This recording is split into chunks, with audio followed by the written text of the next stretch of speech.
చలికాలంలో పిల్లలలో కలిగే జలుబు తగ్గించే గృహ నివారణలు. జలుబు పిల్లలను ఆడుకొనివ్వకుండా అలసిపోయేలా చేసి అనేక ఇబ్బందులను కలిగిస్తుంది, అవునా? జలుబు తగ్గించే మాత్రలు లేదా మందులు వాడే సమయం కూడా కాదు. ఇలాంటి సమయంలో సహజ పద్ధతులను అనుసరించడం ద్వారా పిల్లలలో జలుబు తగ్గించవచ్చు. మీ పిల్లలు జలుబు లేదా దగ్గు వంటి సమస్యలతో బాధపడితే ఇక్కడ తెలిసిన ఔషధాలను వాడి జలుబు సమస్య నుండి ఉపశమనం అందించండి. ఎక్కువ సమయం విశ్రాంతి. ఎక్కువ సమయం తీసుకునే విశ్రాంతి ద్వారా అన్ని రకాల ఆరోగ్య సమస్యలు తగ్గుతాయి. జలుబు పిల్లలను అలసిపోయేలా మరియు చికాకులకు గురిచేస్తుంది. కానీ పిల్లలు నిశ్శబ్దంగా ఉన్నప్పుడు లేదా పడుకున్నప్పుడు జలుబును నయమయ్యే అవకాశాలు ఎక్కువగా ఉంటాయి.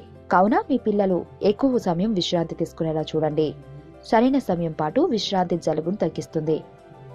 వేడి ఆవిరిలో వెచ్చని తేమతో కూడిన గాలిని పీల్చడం వలన జలుబు నుంచి పిల్లలకు ఉపశమనం పొందవచ్చు. మీ పిల్లలు గదిలో తేమభరిత వాతావరణం అధికంగా ఉండేలా చూడండి. అంతేకాకుండా ఇతర ఆరోగ్య లాభాల కోసం గాను వేడి నీటితో స్నానం చేయించడం మంచిది. జలుబు లక్షణాలను తగ్గించే సెలైన్ డ్రాప్స్. మీ బాబు లేదా పాప వయసు ఎక్కువగా ఉంటే సెలైన్ డ్రాప్స్ ద్వారా ముక్కును శుభ్రపరచవచ్చు.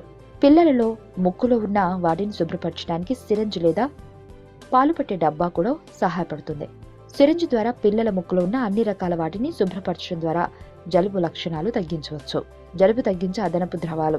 మీ బాబు లేదా పాప 6 నెలలు లేదా అంతకన్నా ఎక్కువ ఉంటే అధిక ద్రావణాలను తాగించడం ద్వారా శరీరం డీహైడ్రేషన్ కు సుముఖంగా ఉంటుంది మరియు ముక్కు నుండి కారే ద్రవాలు బయటకు పంపబడతాయి.